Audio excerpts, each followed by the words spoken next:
हस्तिनापुर गांव में रहने वाली सरोज के 5 बेटे थे। उसका पति जगदीश पेशे से एक कपड़ा व्यापारी था। कुछ वर्षों पहले जगदीश का स्वर्गवास हो गया था। समय के साथ सरोज के सभी बेटे जवान हो गए और उन्होंने पिता के कपड़ों के सीमित कारोबार को बड़े उद्योग के कारखाने में बदल दिया। पूरे गांव में उन्हीं के चर्चे हुआ करते थे। अरे सरोज के 5 बेटों ने मिलकर सरोज का मान ही बढ़ा दिया भाई।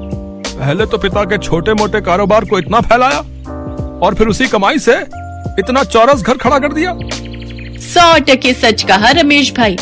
अमीर रईस होने का सरोज के मन में जरा भी अहंकार नहीं है।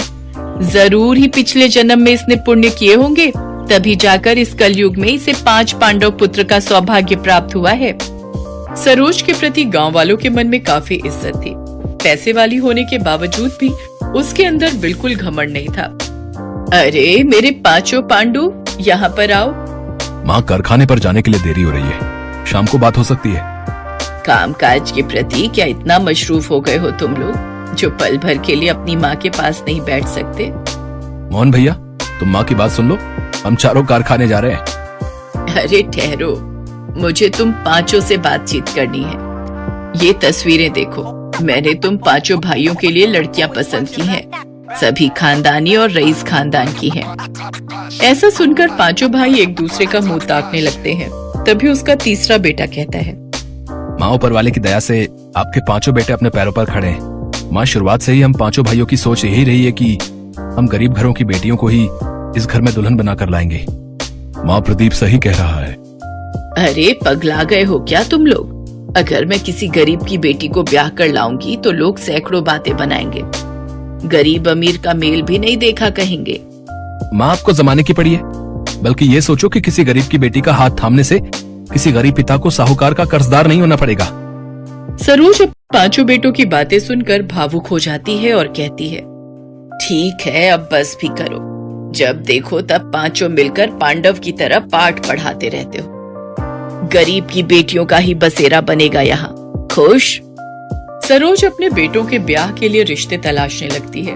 उसकी तलाश धर्मपुर गांव में रहने वाले गरीब रामदीन की 5 बेटियों रोहिणी, दीपा, नीलम, पुष्पा और तनु पर खत्म होती है। बड़े ही धूमधाम से सरोज अपने 5 बेटों की शादी करके 5 बहुओं को घर लाती है। मेरी 5 बहुओं, अपने दाहिने पैर को इस अक्षत कलश पर पैर लगाकर गृह प्रवेश करो। हम तो सोच रहे थे कि तुम इतनी अमीर हो तो जरूर बड़े घर की बेटी को बहू बनाओगी, मगर तुम्हारी 5 बहुएं तो बहुत गरीब हैं। लगता है इन बेचारियों का बाप बड़ा गरीब था, तभी तो कुछ भी दान दहेज ना दे सका। बीना की बातें 5 दुल्हन को झकझोर कर रख देती हैं, मगर सब कुछ इतने पर ही खत्म नहीं होता। रस्में खत्म होने के बाद सभी अपने अपने घर चले जाते हैं। तभी सरोज कहती है, ना जाने कैसा गरीब भिखारी बाप है इनका, जो पाव भर मिठाई भी ना रख सका। तुम सब देखना, कल सुबह तक ये बीना पूरे गांव में ढिंढोरा पीट देगी कि मेरी बहुएं गरीब घर से है। सरोज की बातें सुनकर उसके बेटे कहते हैं, माँ, अभी हम 5 की पत्नी को आए हुए पल भर भी नहीं हुआ और आपने अभी से ही इनको ताने देना शुरू कर दिया। सरोज की कड़वी बोली उसकी बहुओं के दिलों को अंदर तक चोट पहुंचा रही होती है। देखते ही देखते सप्ताह पर सप्ताह, महीने भी बीत जाते हैं। एक शाम बीना सरोज के पास आती है। अरे ओ सरोज, गजब हो गया, तुम तो बर्बाद हो गई। ऐसा भी क्या हो गया जो तेरी सांसें ऊपर नीचे हो रही हैं? ठीक से बता, जल्दी क्या हुआ? तेरे कपड़े के कारखाने में गंभीर आग लग गई है। तेरे 5 बेटे कर्मचारी सहित ढेर हो गए। ये सुनकर सरोज कारखाने की ओर दौड़ती है, जहाँ सब कुछ धू धू करके जल रहा होता है। अपने बेटों के जले हुए शव पर सरोज शांत रह जाती है। बेटों की मौत उसको गहरे शोक में डाल देती है। ऐसे ही समय बीतता गया। एक रोज सरोज अपने बेटों की याद में खोई हुई होती है कि तभी उसके सीने में तेज दर्द होता है। उसकी 5 बहुएं उसे अस्पताल लेकर जाती हैं, जहां डॉक्टर उनसे कहते हैं, देखिए इन्हें हार्ट में ब्लॉकेज हुई है, जिसके लिए इनकी बाईपास सर्जरी होना जरूरी है और इसके लिए तकरीबन 10 लाख का खर्चा आएगा।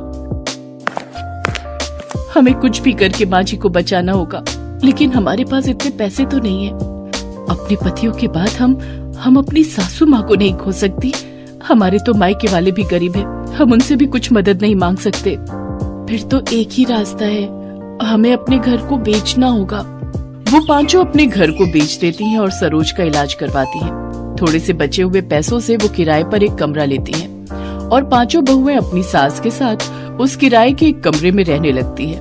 कुछ महीने तो जैसे तैसे उन्होंने बचे हुए पैसों से काट लिए, लेकिन फिर वो अपना जीवन बेहद ही गरीबी में काटने पर मजबूर हो गई और दिन में सिर्फ एक टाइम ही रूखा सूखा खाना खाकर गुजारा करने लगी।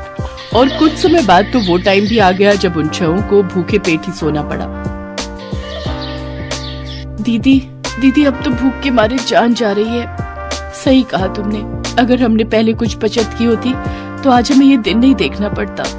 अपनी बहुओं को भूख से तड़पता देख सरोज लाला के पास जाती है और कहती है, लाला मुझे थोड़ा राशन उधार दे दो, हमने 3 दिन से कुछ भी नहीं खाया है। माफ करना सरोज बहन, लेकिन अब मैंने उधार देना बंद कर दिया है। नकद लाओ और राशन पानी ले जाओ। गांव के मंदिर के बाहर बैठकर सरोज भीख मांगने लगती है, लेकिन उस दिन 10 रुपए से ज्यादा उसे 1 पैसा भी नहीं मिलता।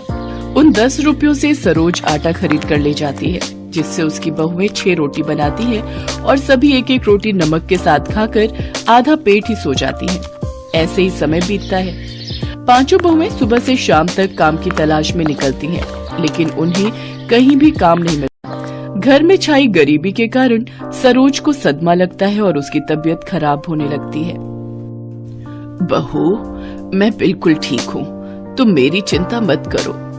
पांचों बहुएं कूड़ा कचरा बिनकर उसमें खाने की तलाश करने लगती हैं। कुछ दिन बाद तनु और पूजा को एक घर में साफ सफाई का काम मिल जाता है। वो अपनी सास की तबीयत को देखते हुए अगले दिन काम पर जाने के लिए लेट हो जाती हैं। जहाँ पहुँचकर उनकी सेठानी उनसे कहती है, आ गई तुम दोनों कामचोर हैं? तुम गरीबों की यही बीमारी है, मीठे मुंह तुमसे 2 बोल क्या बोल लो, तुम तो सर पर ही चढ़ जाती हो। चलो अब मेरा मुंह क्या देख रहे हो, जल्दी से जाकर काम पर लग जाओ। वो दोनों काम पर लग जाती हैं, लेकिन उनका ध्यान अपनी सास की सेहत की तरफ ही था। घर का सारा काम करते हुए तनु को भूख लग जाती है और वो पूजा से कहती है, दीदी मुझे बहुत तेज भूख लग रही है, कुछ रोटियां बची हैं, सेठानी तो इन्हें कूड़े में ही फेंकेगी, तो क्यों ना हम ही इन्हें खा ले। नहीं तनु, तू तो जानती है ना सेठानी कैसी है। वो जब हम गरीबों को बासी रोटी सब्जी तक नहीं खाने देती तो वो हमें ताजा खाना क्या खाने को देगी। हम ये रोटी चुरा कर ले चलते हैं, घर जाकर सब मिलकर खा लेंगे।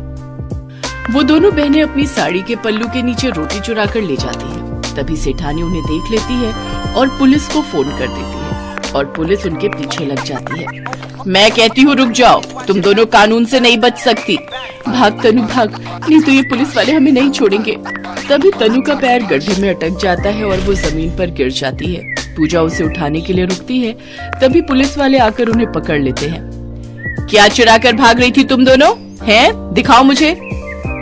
पुलिस मैडम उनके हाथ से वो थैला लेती है और जैसे ही उसमें देखती है तो वो हैरान रह जाती है। उसमें कुछ रूखी सूखी रोटी होती है, जिसे देख वो पुलिस वाले उनसे पूछती है, मुझे लगा तुम दोनों पैसे या गहने चुरा कर भागी होगी, लेकिन तुमने ये कुछ रोटियां भला क्यों चुराई?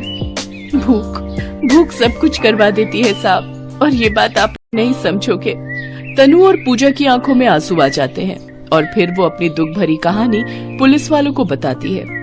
उन दोनों की कहानी सुन पुलिस का मन पसीज जाता है और उनको उन पर दया आ जाती है। देखो, कानून अंधा होता है, वो सिर्फ गुनाह देखता है लेकिन एक गरीब की भूख नहीं देख सकता। ये लो तुम कुछ पैसे रखो, इनसे कुछ काम शुरू कर लेना। पुलिस वाले उनकी मदद करते हैं और उन्हें कुछ खाना खरीद कर दे देते हैं। वो खाना लेकर वो घर जाती है और पेट भरकर उस दिन वो सभी बहुएं अपनी सास के साथ खाना खाती है। आज भी हमारे देश में ऐसे कई गरीब हैं जो भूख की भट्टी में झुलस कर दम तोड़ देते हैं।